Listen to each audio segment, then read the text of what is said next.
knows he can both and not tell the whole truth. I also thought it was notable tonight that his overlooked the Archbishop and I asked to make comments. So I said he has a priest, a car salesman, and an accountant in the comments tonight. I'm sure he's not selling it. And moving his kept in his favorite accountant. In any case, I'm asked to tell a few stories. I'd like to start with a few quotes. To find a friend, one must close one eye. To keep that friend, you gotta close both. One's friends are part of the human race with which one can truly be human. You can always tell a real friend, when you've made a fool of yourself, he doesn't feel that you've done a permanent job. Maybe that's the friendship that I share with David. I'd like to share a few stories about David regarding two notable attributes. First one is his fussiness, and the other is his macho fitness mystique.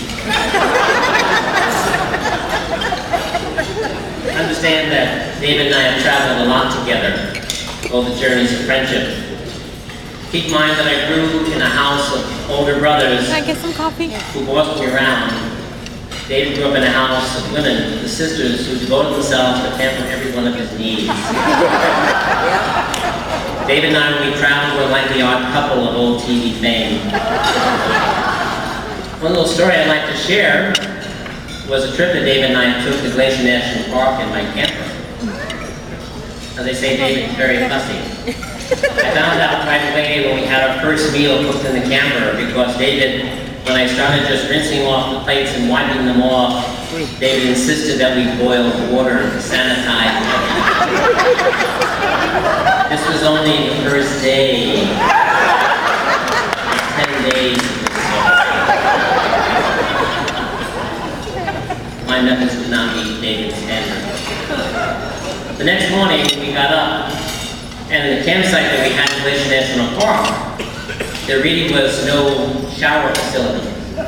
All they had was a pump that you had to pump in a hole. Now this is Montana in the summer, which is like San Antonio in a cold winter day. So David gets up in the morning and says to me, Jimmy, I don't know how to do that. I said, well, Dave, I'll show you. So I open the door of my camper and I go outside and David's looking out the window at me. And I'm pumping away and this is, I mean, it does everything but make ice cubes, okay? It's really, really cold. And I'm trying to show David how you don't really totally immerse yourself in this thing. You have to do bit by bit, you know. And so David said, oh, good, Jim. Keep it up. And then so I'm doing different things to clean myself. And I finish and I'm shivering, you know, from the cold. And I open the door of the van. What's David doing? He has a pot of hot water boiling.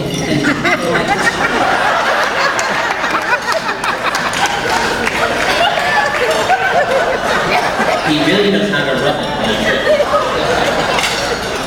A little bit part of that trip also coming back, David said, Jim, he said, I'm tired of camping. I'm tired of this rough stuff. I need to have a good night's sleep and a nice comfortable bed and a nice hot shower. We need to stay in a hotel tonight. But we're outside Salt Lake City, so we drive it to Salt Lake City. But the only problem was that there was a Mormon convention going on at the time. And so we drove around the entire city looking for a place. And then we ended up on a part of town which was kind of questionable. Late at night, and David saw a star. Jim, God's giving us the shedding the light where we need to be. Well, the star ended up being a neon sign saying, this is Joanne's place. So we drive up to this motel and David says, Jim, I don't care. We're staying here. I'm not doing another night in the camper. So David goes in and he gets, we found out it was the last room. So we go in. It was a wonderful room. There was a bulb hanging down from the ceiling. There was more growth in the shower than you find in a science lab. It was a one-bed room, only a full size.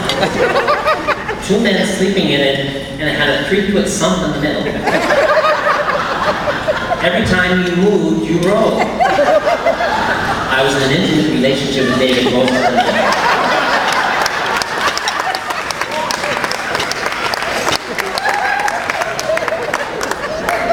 But that wasn't all.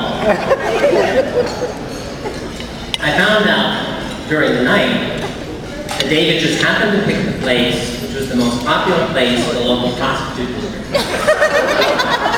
We were probably the only people that were not in business staying at the motel that night. So even though the TV that we had in our room was not working, we had plenty of entertainment all night long. There was no going to sleep and rolling into each other.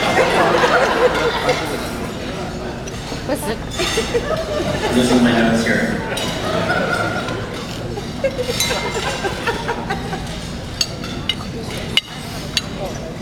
Unique drink?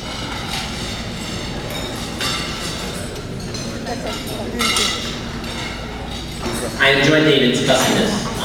In many ways, it taught me a lot of things, but more than that, it gave me a lot of funny stories to tell. Some that I can't say publicly, but I'll say them privately to you later on. David has accomplished a lot to be proud of in his life. While I deserve confidence, I know that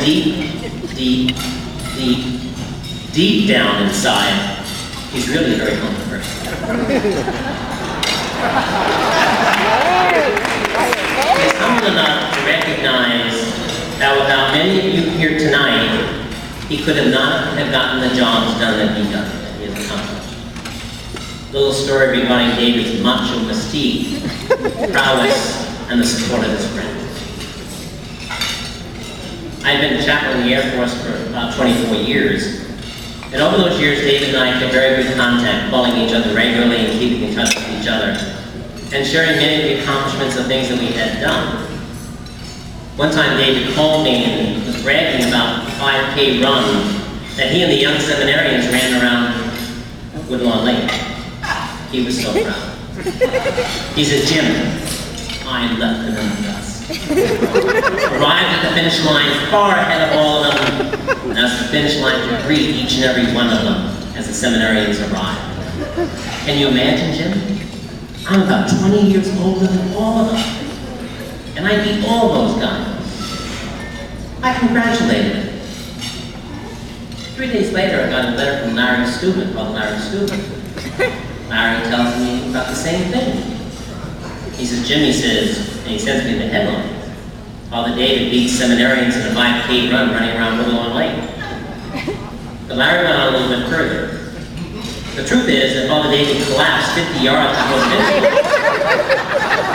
Father Larry and other staff members actually went out and carried him over the finish line. And then revived him, so by the time the rest of them got there, he was saying, "Come on in, guys."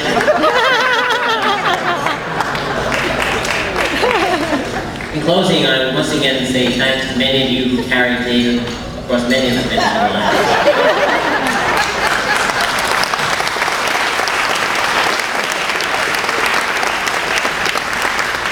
You've enabled him in this community to shine brighter than any neon sign was ever over Joanne's Motel. Father David, we salute you and we love you. We give thanks to the Lord for the many gifts He has bestowed upon you. This city and the Archdiocese of San Antonio have been very blessed by you.